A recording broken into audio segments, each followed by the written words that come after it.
A Napoli non si canta in italiano e nemmeno in napoletano, si canta in francese, greco e latino. Non mi credete? E adesso vi spiego. Non è vero che è fornuto tu stai qua,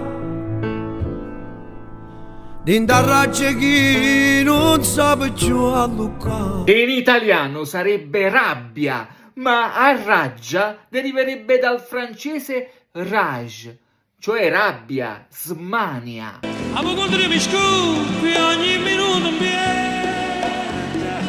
Che in italiano sarebbe malinconia, ma apocondria deriverebbe da ipocondrios, cioè sotto al costato, che è greco, perché secondo i greci questa sensazione partirebbe proprio da quel punto. Anche se tutto questo so il male che fa, si stasera da messa va sa.